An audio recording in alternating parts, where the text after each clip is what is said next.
জনতা party একটা election হলে পরে ইলেকশনের কাজ শুরু করে দেয়। আমাদের যে সংগঠন আছে ওটা একটা অটোমেটিক মেশিনের মতো চলতেই থাকে সারা বছর। সাংগঠনিক কাজ নতুন করে বুথ তৈরি হয়। আমি নিজে ব্যক্তিগতভাবে এখানে এমপি থাকাকালীন 1 বছরের বেশি সময় ধরে গত নভেম্বর ডিসেম্বর থেকে পঞ্চায়েত ইলেকশনকে সামনে রেখে তখন থেকে আমরা প্রস্তুতি শুরু করেছি, অনেক এগিয়ে গেছি আমরা। তো সেই জন্য সারা ভারতবর্ষে বিজেপি সেভাবে কাজ করেছে, বিভিন্ন সিটকে ক্যাটাগরি করে সেখানে প্রস্তুতি আলাদাভাবে শুরু করেছে।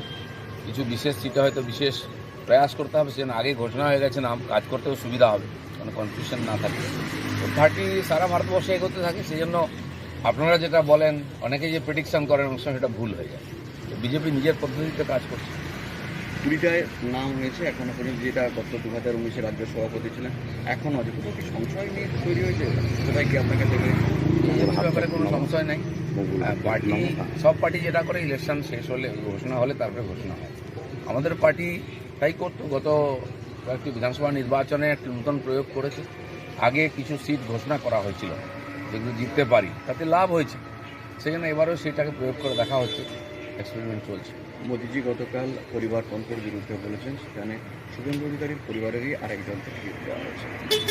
দেখুন, যে পরিবারের লোকেরা রাজনীতি করে আসে তারা ওখানে প্রতিষ্ঠিত রাজনীতিবিদ, মানুষ তাদের চায়, তো তাদেরকে দিতে হবে। তারা আমাদের পার্টিতে আসার আগে থেকে ওখানে প্রতিষ্ঠিত রাজনীতিবিদ, তাদের একটা বেস আছে, সমর্থন আছে, তো তারা দিলে জিতবে। আর এমন লোককে পার্টি টিকিট দেবে যে জিতবে, তো সেইভাবেই চলে এসছে। অনেকেই এসছে আমাদের পার্টিতে বিভিন্ন পরিবার থেকে, তারা কংগ্রেস থেকে বিভিন্ন পার্টি থেকে শুরু করেছিলেন, তাদের আমরা নিয়েছি। তো তারা জনপ্রতিনিধি হিসেবে ছিলেন, থাকবেন। তাহলে পরিবারতন্ত্রকে কি কোনোটাই স্বীকৃতি দেওয়া হলো না? স্বীকৃতি নেই, যে জিতে আসছে তাকে তো জিতাতে হবে। আমরা কোনো নতুন পরিবারতন্ত্র তৈরি করি না।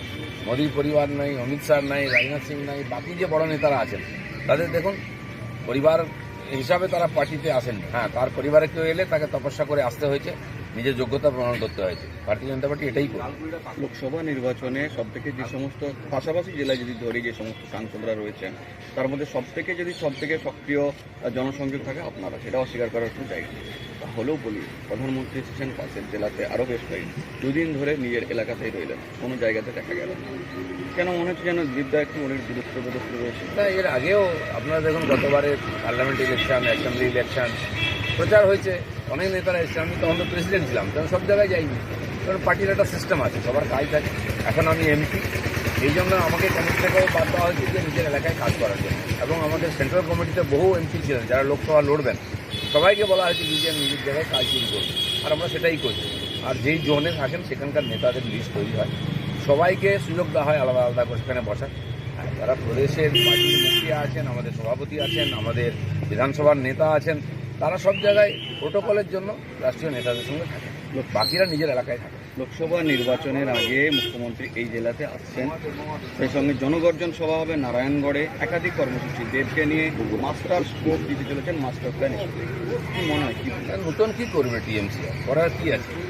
আর মানুষও ওদের বুঝে গেছে, তাদেরকে যোগ্য জবাবও দিয়ে দিচ্ছে। গত লোকসভায়ও দিয়েছিল, এবারেও দেবে। গতবারে ঘাটাল সিট জিতিনি আমরা, অল্প ব্যবধান ছিল, এবারে ঘাটালও জিতবো আমরা। তো পূর্ব মেদিনীপুর, পশ্চিম মেদিনীপুরের সব সিট বিজেপি এবারে জিতবে।